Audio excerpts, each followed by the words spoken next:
Thanks, Caroline. So my name is Sri Zavdekar. I am a principal engineer at Intuit. And yeah, we are going to talk today about Kubernetes clusters at scale and how at Intuit we go about doing this. So a little bit about the journey so far, how we've gotten to this point. The Intuit's journey to run Kubernetes, especially on AWS, began last year. This happened through an acquisition of a startup called Applatix. Some of us were in this company, and when we were acquired, the whole agenda of us going into Intuit was to kind of build this modern platform on which, container-based platform based on Kubernetes, on which all of Intuit's applications would eventually run.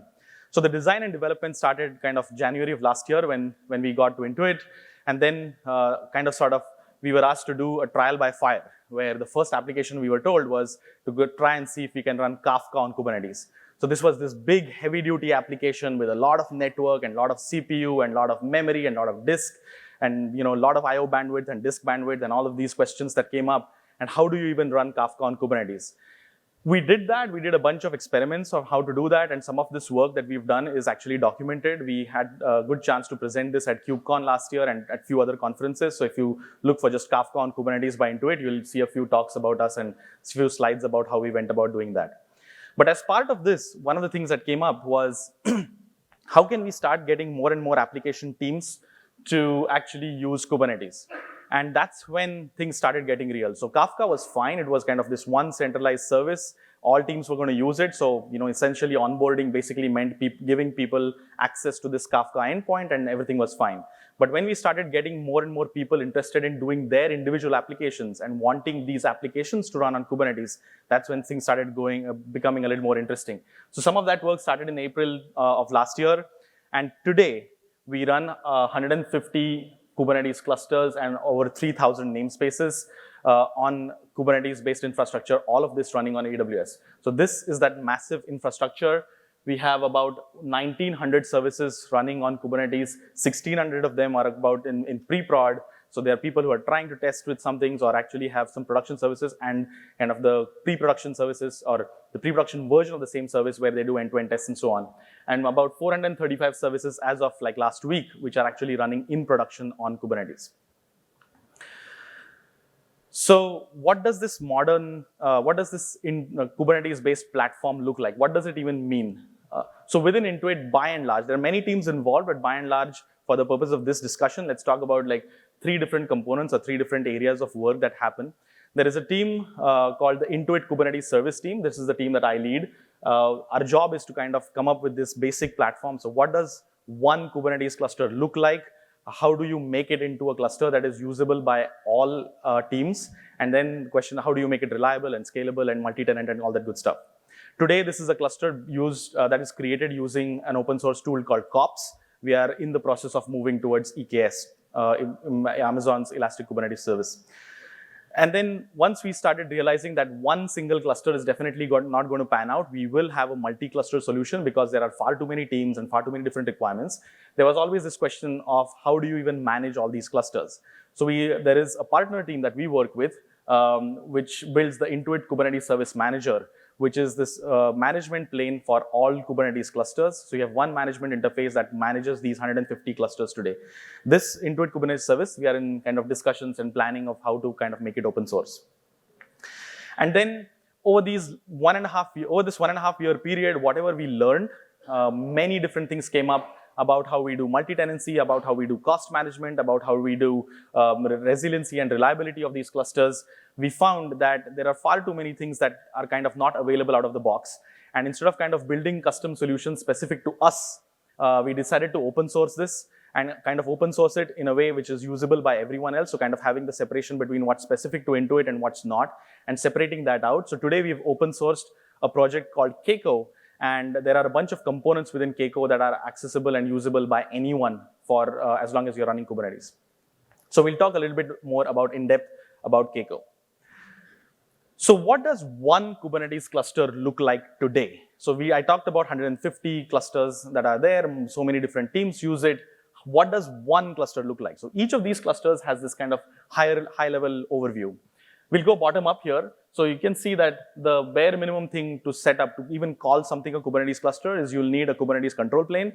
So kops sets this up for us. So it runs ACD, it runs kube scheduler, API server, all that good stuff. So kops kind of provisions that on a bunch of EC2 instances called the master nodes. And these master nodes run the bottommost layer. There's not much that we have to do. These are kind of what Kubernetes officially releases. At some point, we had realized that just having the Kubernetes control plane is not enough. For applications to kind of have a meaningful existence on a cluster, you're going to need all kinds of other tools and services that are absolutely necessary for them to even run. So simple example of this was all applications, whether they run on Kubernetes or not, today have their logs shipped from where they run to a centralized logging system like Splunk. Or all applications today have their metrics being collected and sent to some sink. In our case, the sink is Wavefront, but there are other different solutions where you can push the metrics so that you can have a time-based view of how these metrics shaped up over time and things like that. So these are the things we call add-ons. So those, everything in the kind of the second layer, the ALB ingress controller, kubedns, fluentd, all of these are add-ons. These are services, critical services required for all applications in the cluster. As a platform team, we need to have these on every cluster so that applications can even run on us.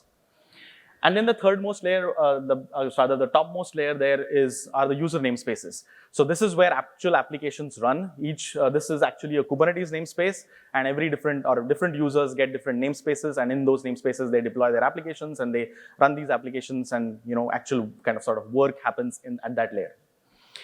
Slightly more fine-grained view about the bottom two parts, about the bottom two layers, about where do these control plane components run and where do these add-ons run. So the way kops provisions these clusters, the Kubernetes master nodes are EC2 instances. They are available for use for other purposes if you have to. There is a little bit of risk in kind of running other things on the same node as the master node, but at least the choices we made at that point when we started off running these add-ons was to run it on the master nodes, and kind of have the philosophy was these are critical components that we need on the cluster. An API server going down is a bad thing, but equally bad it is if the ALB ingress control goes down. So for us, all of these are kind of the same importance. So we'll run everything on the master node or nodes and then protect these master nodes like gold. Like if the master node goes down or any of these components go down, someone needs to take action. So that's the case today. We are in the process. There are some limitations of this approach where especially if your API server starts consuming more memory, it might have a negative effect on kubedns or something like that.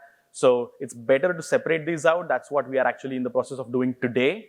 But this is what, in the process of actually building right now. But the clusters that are running currently run everything on the master node, or most of these add-ons run on the master nodes. So that's kind of the lay of the land. And let's talk a little bit about the problems that we've run into, because problems are going to be common to all of us. And depending on your situation, depending on the environments, and depending on the SLAs, your solutions to these problems would be different. So let's talk a little bit about all the problems that we went through in the last year and a half, about how we went about and how did we get to a point where we have 150 clusters today. So as I said, we went to teams and we said, you know what, Kubernetes is this next big thing. There is a lot of buzz around it, and it's awesome, and we have all these advantages. We can show you how we run Kafka on Kubernetes, and it's awesome. We would like you to run on Kubernetes. We'd like your applications to start running on Kubernetes. And this is the first set of requirements that they came up with. That I'm running my application on EC2, I send my logs to Splunk, can you support that? And we are like, not yet. Can you do it yourself with the application? And they're like, yeah, I could, but if you're going to run any other application, they'll have to do the same problem, or they'll have to deal with the same problem. I currently send my metrics to Wavefront. I get it free out of the box because the AMIs that I'm using already come up with agents that have log forwarding to Splunk or metrics forwarding to Wavefront. So if you want us to run on Kubernetes, you need to provide that as something that comes out of the box with every Kubernetes cluster. That was the birth of add-ons. So add-ons are this common functionality needed by all applications. So this is log forwarding, metrics, DNS. By and large, there are two types of this. One is kind of specific to the way each company runs their applications, and the second thing was about how do you extend functionality. So the functionality extension example is about how do you integrate with other AWS services. So ALB ingress controller was one example we saw previously. This is an add-on which watches a Kubernetes ingress object, and when it finds a Kubernetes ingress object, it can provision an application load balancer in the AWS account and kind of configure it such that traffic from that ALB is going all the way to your pods. So these two types, by and large, there are other examples too, but by and large, these kinds of things happen. Today on our clusters, we run as many as 25 different add-ons, and we'll talk a little bit more and show a little bit more about how we go ahead and do that. So we said, okay, that's fine. We'll do add-ons and we'll kind of provide you with this functionality. Here is a Kubernetes cluster. Here are the add-ons. Now please start using it. And people came up with, how am I going to do this? Like, I'm one application team. Am I going to start with my own Kubernetes cluster? He is another application team, and he's going to start with his own application, with his own Kubernetes cluster. I need my app to talk to him. Are we going to talk on different Kubernetes clusters? How do you even go about doing that? Clearly, every team having their own Kubernetes cluster was not going to be an option. It was going to be expensive. It was going to be a management nightmare. Not all teams were as well versed with Kubernetes, so it was just going to be kind of chaos. So we had to come up with a way in which multiple different teams can use the same Kubernetes cluster. We had to come up with multi-tenancy. But the question then becomes, what does multi-tenancy mean, like really? What does it manifest in? What does one tenant mean? Does it mean a Kubernetes namespace? Or does it mean that applications just deploy whatever they want on Kubernetes clusters and then tag all their resources or label their resources with a common tag, and that's how we know what are resources by one tenant versus the other? Or does it mean Kubernetes has this really cool thing called custom resources? So should we have a custom resource called a tenant? In our case, we decided simply to go with Kubernetes namespace as our unit of multi-tenancy. And this was a great choice. It has stood the test of time so far, and we don't see it changing anytime in the future. So there was one Kubernetes namespace per team. When we onboarded a team onto a Kubernetes cluster, we created a Kubernetes namespace. We provide a kubeconfig file such that it only has access to that Kubernetes namespace. So different teams have their own namespaces. They don't step on each other's toes, and things work fine. But of course, every multi-tenancy question comes up with these set of problems, right? I'm one tenant, he's another tenant. What if he hogs all network bandwidth? How is my application going to get affected by it? How am I going to fix noisy neighbor problems? What about customized setup? I'm a special application. I need my own AMI. I need my own labels on my EC2 instances. How am I going to do that if you have a multi-tenant cluster where everyone is running applications on the same set of EC2 instances? And what about cost accounting and budgeting? Like, I need to know at some point, like, how much resources did I use versus some other tenant used, and how do we go about doing that? So this was an interesting problem. And one way to solve this problem was for us to kind of use auto-scaling groups within Kubernetes as the kind of unit at which every team can operate. So every team had their own namespace, and for every team, there was an optional auto-scaling group that can be provisioned, and each team runs their applications on their own auto-scaling group. The configuration of the auto-scaling group, so what type of EC2 instances to use, M5.large, extra large, 2 extra large, whatever it is, the minimum and maximum number of instances that you need in the auto-scaling group are part of the configuration that each team can decide for themselves. So they still share the Kubernetes control plane, so kubectl command or kubeconfig API, APIs to the API server will all be shared. But once an application is running, they are running pretty much in their own swim lane. No two teams need to talk to each other. This, of course, was optional. So if teams didn't want to have their own auto-scaling groups, they can choose not to. So there was a default auto-scaling group that we provisioned for everyone to run on. Applications can run there. But usually the experience so far is that setup, the common set of nodes, only get used kind of in the initial days when people are kind of just kicking the tires and getting to know about how everything runs.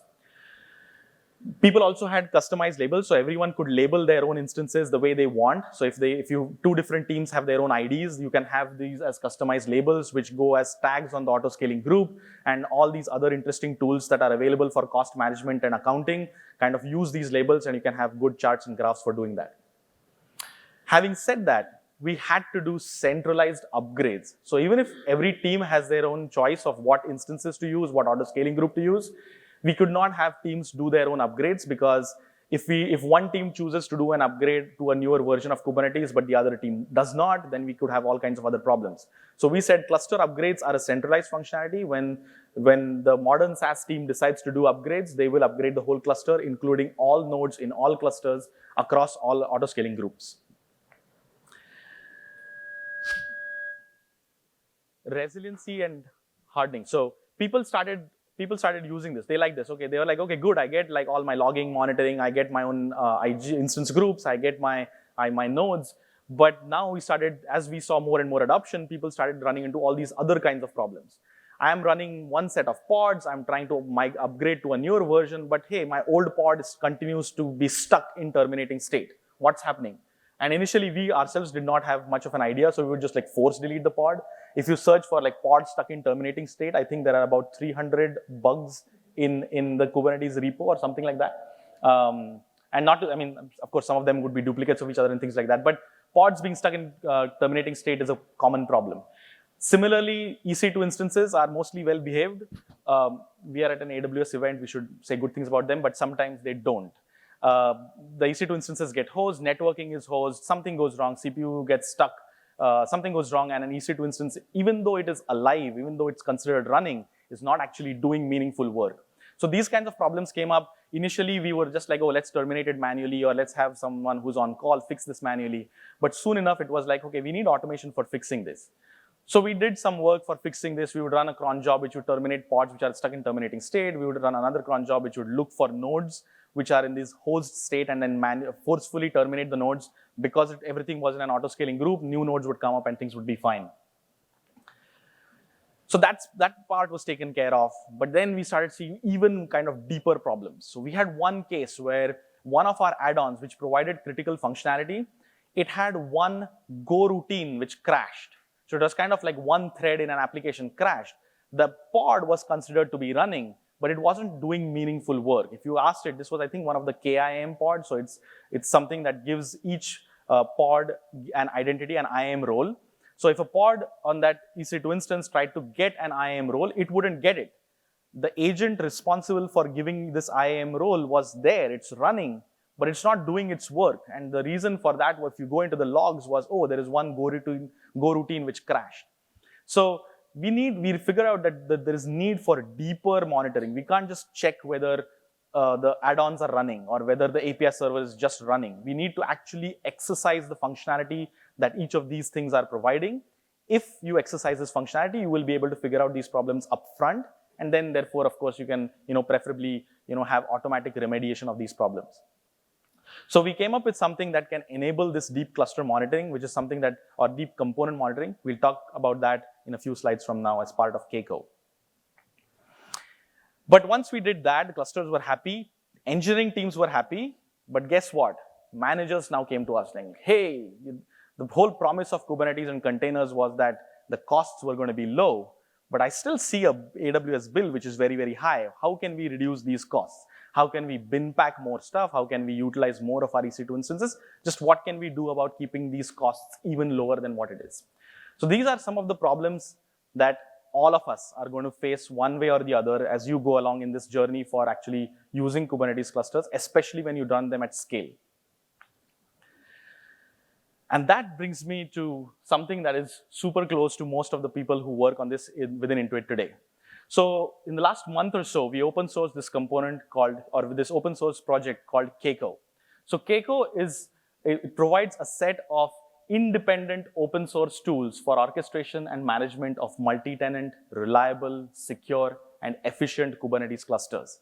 So pretty much all the problems that we ran into, there is a solution for using, or one solution for those problems is by using Keiko.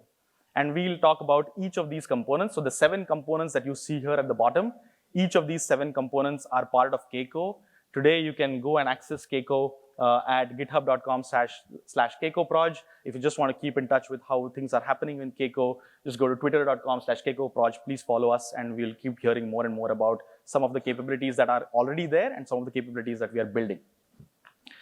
So what does Keiko provide? So let's start with the first one. We talked about one problem where individual teams needed their own auto-scaling group, which meant now we couldn't have one AWS account being accessed by multiple people. It was a security problem.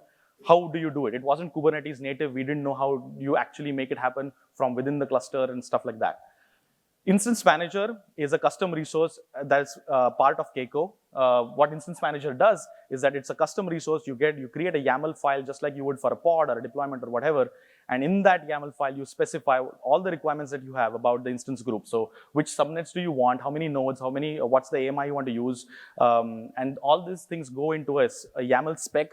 You submit as a user, you use the Kubernetes API. So you do a kubectl create, like something like this, that example that shows here. There's a file called helloworld.yaml, and in that, it actually creates there is an instance group specification, and the instance group actually gets created. So there is a controller that runs inside the cluster. It looks at this definition, and it actually, from within the cluster, goes ahead and provisions the auto-scaling groups that are needed for each user. So within each namespace, technically, each user can go and submit their instance group YAML specification, and it will provision the nodes for them.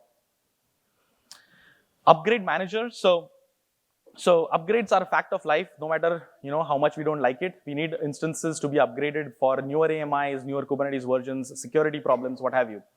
Upgrade manager is another project within Keiko that does that provides rolling update. It's another custom resource definition, and the goal is for upgrade manager to provide sophisticated rolling upgrade mechanisms for each auto scaling group. So the simplest thing to do would be, hey, here are 10 nodes running. You upgrade them one at a time such that you terminate one gracefully, terminate it, wait for its replacement to come up, and then go to the next one. Going forward, there'll be more and more options where we might want to terminate 3 at a time, or bring up 10 new instances first, migrate all your workloads to that one, and terminate the old 10 instances, or something like that. So more sophisticated upgrades or upgrade mechanisms will come as part of Upgrade Manager.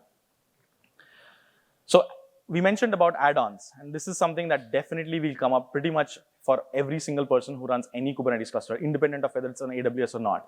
So we found that add-ons have these peculiar properties. They are not exactly core Kubernetes components, but they are not exactly end-user apps either. So these are something that a platform team needs to provide. Beyond that, add-ons also have interdependencies between each other.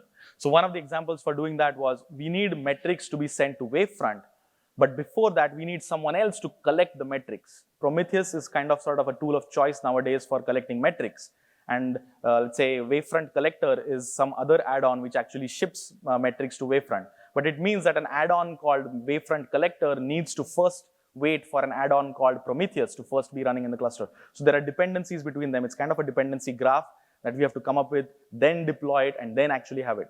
Or some other sophisticated requirements. Sometimes an add-on requires it to be provisioned along with a certificate. So you first need to provision a certificate, whether it's a self-signed cert or a Let's Encrypt cert, whichever way, but you need to run something first to create a cert and then run the add-on. Addon-Manager is a tool or a component within Keiko that is used for add-on provisioning and lifecycle management. It uses Argo workflows for actually making the add-on to actually install and upgrade the add-on. Argo is this other open source tool that was open sourced by Intuit, and the startup that we were working at before Intuit. It is used for workflow management. So if you want to do some work on a Kubernetes cluster, you can't just run one pod. You will need a bunch of things to do in some sequence, and Argo workflows is a mechanism for doing that. Check out Argo Proj. Just like we have Keiko Proj, there's Argo Proj for Argo workflows and a few other things.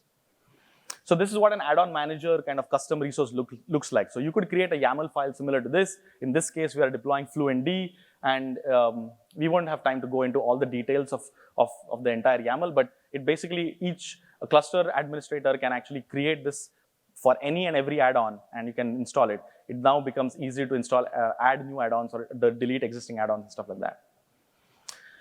We talked about two types of problems about how pods were stuck in terminating state, nodes were kind of hosed.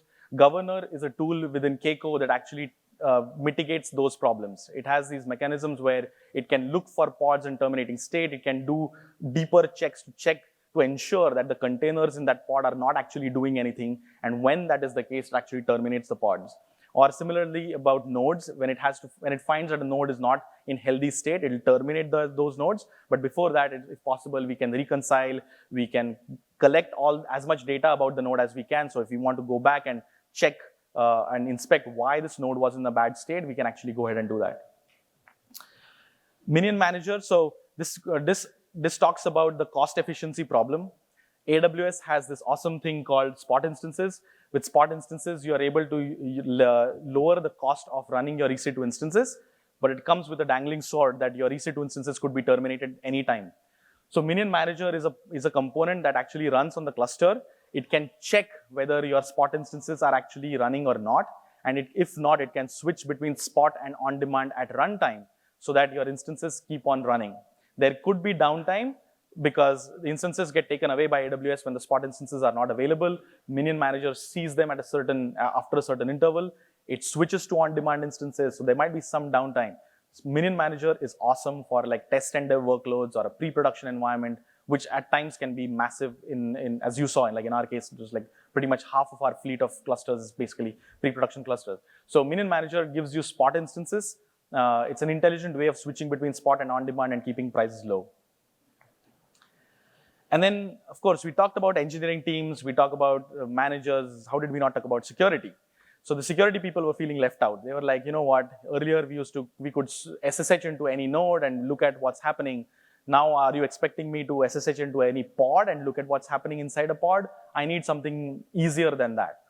So Kube Forensics actually is a custom resource where a security professional could go in and say that, hey, I want you to dump the current state of this pod in an S3 bucket that I have. And that way, whenever they can do this periodically or they can do this in some automated way, but this is the custom resource definition. So they want to say, they're basically saying that give me a checkpoint of this pod. The name of the pod is like, the bad pod 1, 2, 3, 4, 5. It's running in the namespace called default, and take a checkpoint of that pod and put it in that destination S3 bucket or at that path. And then they can have their forensic analysis tools actually access the data in their S3 bucket and do more analysis to figure out if something is wrong. And then lastly, active monitor. So I mentioned about deep monitoring. You want to go deeper and check the functionality that is at hand, not just whether a pod is actually running or not. So active monitor is a mechanism, is a part of Keiko that actually goes ahead and actually exercises the functionality. So one of the most common ways in which we do this is that we have an active monitor health check object. What it does is that it creates a namespace, it creates a pod, it tries to delete the pod, it deletes the namespace. Do these set of functionalities actually work? And does it every 15 minutes? It exercises the functionality of the API server, the scheduler, and everything. If this health check actually fails, we know that something is wrong and we need someone to take action. We are much more in control of finding this problem with the API server now than an application team having to find out at some later point. So this is what the lay of the land kind of looks like. So there are many different things that have to happen if you want to run Kubernetes clusters at scale. And some of them have to do with orchestration, some to do with reliability, cost efficiency, security, and of course, monitoring. And within Keiko, a bunch of these things that we had to do are, these 7 projects are part of these various different areas of operations as such. So let me quickly switch over. I have very few minutes, but let me quickly switch over. Let me see. So here is a cluster I have. The name of the cluster is East2. It has a bunch of, so let me just show you. We have a namespace called Instance Manager. If I do here, if I show you the list of instance groups. So in this cluster, I have like, 6 different instance groups. One called nodes, which is the common instance group used by all. But the test NS1, test NS2, these are instance groups provisioned by individual namespaces for whatever they want. And then if I look at add-ons as the second example, so we have a namespace called Addon-Manager system. On this particular cluster, we have all these add-ons from the autoscaler to event router, external DNS. All these add-ons are running right now. Thankfully, all of them have succeeded, but it's possible some of them might fail. And if they fail, we'll know why that happened. Yeah, I don't think we have time for more details, but I'll be happy to show you more components about Keiko after this talk. There is a lot coming up, so this is not to say that we have everything is running fine and therefore we are like sitting on our laurels right now. There is a lot more happening. We are working actively on supporting EKS. There is work for multi-cluster STO, service mesh that's happening. There's work for open telemetry and many other things happening right now within Intuit. So this is the time where I think my manager has told me that we should have a shameless plug about how we want to hire. So if you are interested in this line of work, something that's super interesting, an open source project that you could absolutely contribute to, find us on our careers page at the Intuit careers page, and then feel free to connect with us and we can take it from there.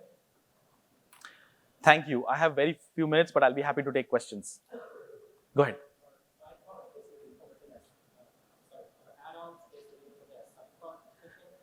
The question is, are add-ons implemented as sidecars? Not really. Add-ons run as their own pods most of the times. In their own namespace, so that the ALB ingress controller pod runs in its own namespace. They do have cluster-wide access. So an ALB ingress controller add-on typically watches all resources across all namespaces on the cluster. So they do run with elevated privileges, but most of the times add-ons run as their own thing.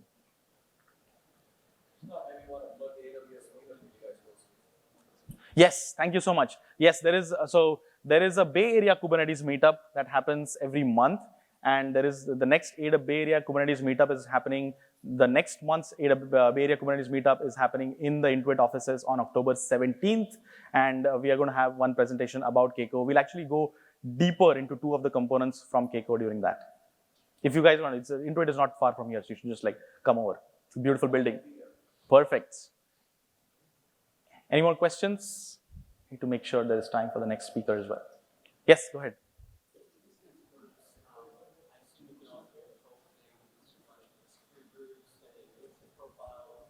Yes. So the question was, with instance group, could you control security groups, instance profiles, and things like that? Yes, the answer is absolutely. So in the instance group YAML that you specify, you can specify what security groups you need attached for those instances and only those instances. So which is another place where multi-tenancy is great. You have your security groups, you only attach them to your nodes, my security groups attached to my nodes. Yes. Yes.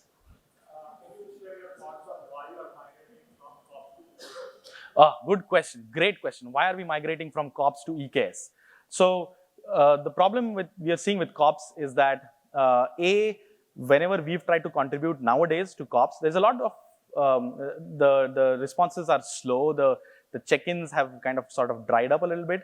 COPS also is good in terms of what it does for basic cluster provisioning.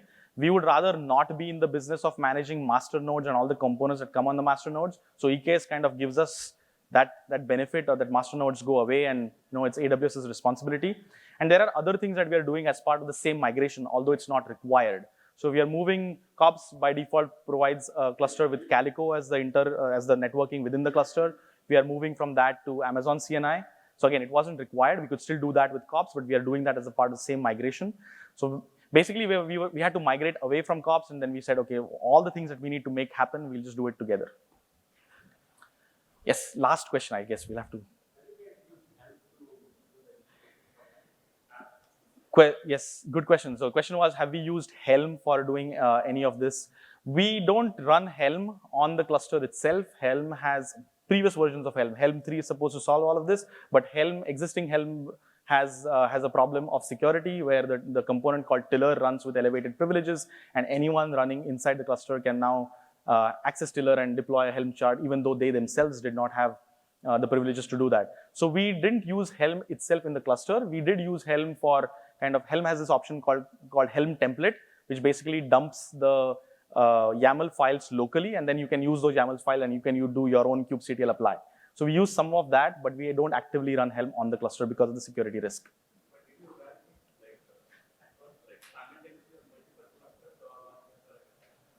So the question is, did we run this simultaneously on all clusters or every cluster at a time? So the way this works is, there is a tool that the output of the work we do is kind of a Docker image. When this Docker image is run with an input config file, it provisions a cluster. And it provisions not just the Kubernetes control plane, but it provisions the cluster with the add-ons, with the instance groups and everything else. So we don't run Helm as part of that. Before all of this happens, you can run Helm, get the YAML files, and then check them into code or have them available on S3 bucket or something like that, and then use Helm. I think we are going to run out of time. Thank you so much. If you have more questions, I'll be hanging out here for a few more minutes.